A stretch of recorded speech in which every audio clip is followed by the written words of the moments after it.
नमस्कार दोस्त, कैसे हैं आप लोग। उम्मीद करते हैं आप बहुत अच्छे होंगे। दोस्तों अभी आपने सही पढ़ा। दोस्तों मेरा आज का टॉपिक यही है कि आखिर 95% शादियाँ क्यों टूटती है। दोस्तों आप ऐसा नहीं है कि अरेंज मैरिज जो शादी होती है वो नहीं टूटती। दोस्तों टूटती है, लेकिन उसके मुकाबले ज़्यादातर शादी जो लव मैरिज होती है वो टूटती है।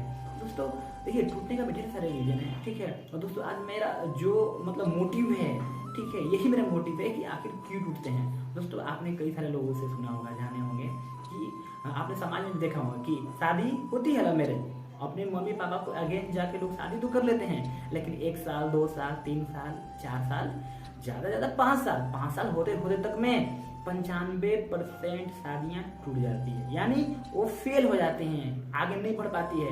दोस्तों इसका हम मतलब मेन अगर मतलब निचोड़ अगर देखा जाए तो आपने कई सारे लोगों से मिला होगा। अगर मिला नहीं है तो फिर हमने मिला है, हमने जाना है, समझा है। और फिर जितनी सारी शादियाँ टूटी है, मतलब हम 1 to 1 तो नहीं, लेकिन हमने देखा है कि उनके लाइफ में आखिर क्या प्रॉब्लम था जिसकी वजह से वो शादियाँ टूट गई, ठीक है। तो चलिए शुरू करते हैं दोस्तों इस तरीके से।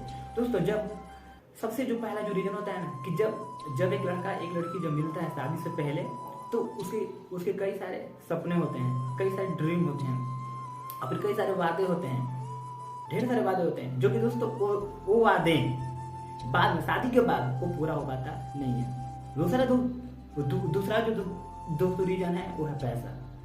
दोस्तों यकीन मानिए सबसे जो बड़ा इसमें है दो रीजन में, वो है सबसे बड़ा पैसा। दोस्तों जब एक लव मैरिज जब होता है ना, बाद में तो उसके मम्मी पापा छोड़ देते हैं उसको, यानी उस फैमिली को छोड़ देते हैं, बोलते हैं कि जाओ, अगर तुम्हारा शादी हो गया तो तुम अपनी मर्जी से जिंदगी जियो।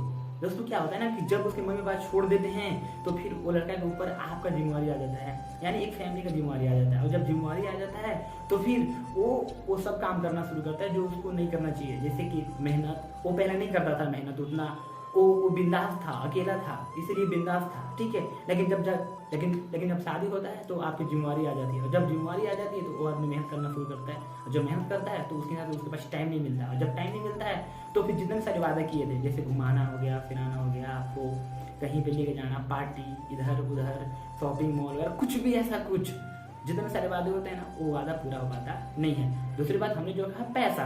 दोस्तों पैसा बहुत ही इंपॉर्टेंट है। अब सोचिए एक बात की, जिंदगी ठीक है, प्यार तो हो गया, एक दूसरे को समझें, सब कुछ बढ़िया रहा, प्यार हो गया, शादी भी हो गया, लेकिन क्या लगता है कि प्यार से क्या जिंदगी चल जाएगा? नहीं, इंपॉर्टेंट है पैसा। अगर पैसा नहीं रहेगा तो कुछ भी होने वाला नहीं है। दोस्तों आप एक वर्ड जानते होंगे, सभी लोग के मुंह से सुने होंगे कि अभी के टाइम में बाप बड़ा न भैया, सबसे बड़ा रुपया। दोस्तों यही होता है एक लव मैरिज में। ज्यादातर जब माँ बाप छोड़ देते हैं उस फैमिली को तो फिर लड़का कहीं बाहर में रहता है, और जब बाहर में रहता है तो फिर पैसा कमाता है, और पैसा उसके हिसाब से नहीं मिल पाता, जितनी सारी जरूरत होती है, जितनी सारी ख्वाहिश होती है। तो दोस्तों जब पैसा नहीं हो पाता, जब पैसा अर्निंग नहीं हो पाता है ना, तो फिर और फैमिली में क्या होने पाता है? दबाव, प्रेशर होना शुरू हो जाता है। अब पति पत्नी के बीच में झगड़ा होना शुरू हो जाता है। झगड़ा क्या होगा कि देखो तुमने मेरे से पहले वादा किया था, एक करेंगे, यहाँ घुमाएंगे, और तुम पैसा कमा नहीं रहे हो, तो फिर और जब दबाव होना शुरू हो जाता है तो फिर लड़का बिल्कुल टेंशन में हो जाता है, और जब टेंशन हो जाता है तो फिर उसका आखिरी फैसला होता है कि नहीं यार, इस शादी को तोड़ देना चाहिए, तुम जाओ अपने घर और मैं अपने घर। और दोस्तों आप देखिए सबसे बड़ी बात यही।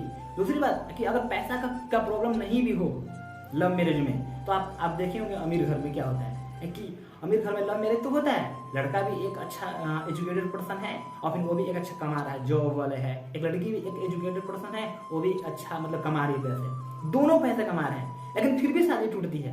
दोस्तों इनमें जो सबसे जो बड़ी मेन है ना, वो है मतलब रिश्तों की अहमियत देना। दोस्तों ठीक है, आपने जो वादे किए थे शादी से पहले, ढेर सारे वादे, दोस्तों माना कि अभी पैसे कम है, लेकिन इसका मतलब तो नहीं कि शादी को तोड़ दिया जाए, नहीं ऐसा नहीं है। उसके बीच में समझा जाए एक दूसरे को, ये नहीं कि अब कुछ प्रॉब्लम हुआ तो फिर उसको ताने दे, अगर कुछ ऐसा प्रॉब्लम हुआ तो फिर अब उसको बार बार मतलब डिमोटिवेट करे। दोस्तों ये रीजन है। और जो अमीर घर में क्या होता है, उसके पास एक एटीट्यूड होता है, लड़की सोचती है कि नहीं मेरे पास तो ढेर सारा पैसा है, तुम अपनी मर्जी से जियो और अब हम अपनी मर्जी से। लेकिन दोस्तों ऐसा कुछ नहीं है। पैसे ठीक है, मानते हैं कमा रहे, लेकिन इसका मतलब नहीं है कि रिश्तों को ना समझे। दोस्तों उसका फीलिंग को आप समझे, आपकी फीलिंग को वो समझे। दोस्तों फीलिंग को समझना बहुत जरूरी है। दोस्तों इसीलिए हमने आज का दोस्तों टॉपिक यही रखा है। बाकी दोस्तों अच्छा लगे तो प्लीज़ इसको लाइक कीजिए, सब्सक्राइब कीजिए। बाकी best of luck, thank you very much, all the best.